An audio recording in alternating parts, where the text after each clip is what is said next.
Nabisto sa pagdinig ng Senado ang hindi pa rin matapos-tapos na classroom na dapat itatayo ng Department of Public Works and Highways o DPWH.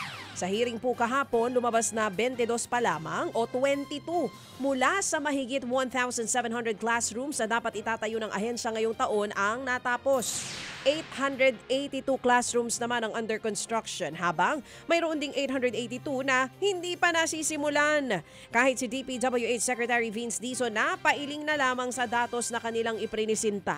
Setyembre lamang po umupo si Dizon bilang kalihim ng DPWH kapalit ng nagbitiw na si Manuel Bonoan. Babanta.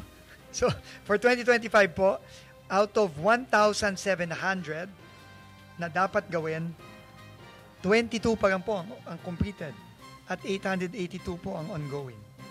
Okay, October na, Sec, ha? At meron pong 882 na not yet even started. So, it's a very deplorable rate of only 15.43%. Hindi na napigil ni Sec Vince, maging siya nagulat. Kasi nga bumilis-bilis. Oo, hindi yung 22. Kaya nga, Oo, bumilis. bumilis pa yun. Aray ko po, maging siya, nagulat siya sa sariling datos. Kaya lang po, kauupo niya lang noong September Dapat tulang yan Aray ko. Last year kaya, ilan? Noong 2024. Baka 1.5. I wonder. Ayun nga po mga kapatid, ang tinig ni na DPWH Secretary Vince Dizon at Senator Bam Aquino. Hinimok naman ni DPWH Secretary Vince Dizon na magbigay ng ebidensya si Batangas Congressman Leandro Leviste. Kaugnay po ng mga akusasyon nito na may ilang opisyalis ng kagawaran ang may koneksyon sa mga kontratista. Matatandang idinadawit ng mambabatas ang ilang opisyalis na itinalaga ni Dizon sa ahensya sa mga contractors. Ang iba nakikipagpulong pa raw sa mga kontratista para humingi ng pabor. Wala pa namang inilalabas na anumang ebidensya si Leviste. Nilinaw naman ni Dizon na kasama talaga sa trabaho nila ang pakikipag-ugnayan sa mga contractor. Pero pag-aaralan raw niya kung gagawin ring polisiya na dapat idao sa mga meeting sa loob mismo ng DPWH office. Iimbestigahan din daw ni Dizon ang lahat ng pinasok niyang opisyal pero pinayuhan na raw niya ang mga ito na hindi dapat ma-distract sa mga ganitong usapin.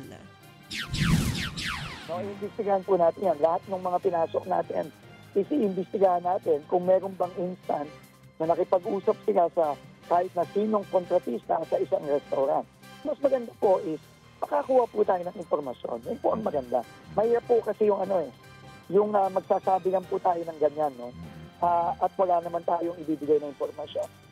Yun nga pong sinabi kahapon ni Sec Vince Dizon, anya, talk is cheap. But sana daw ay may ilabas din na mga ebidensya. Mga kapatid, brothers and sisters, saan ka pa? Dito na tayo sa totoo.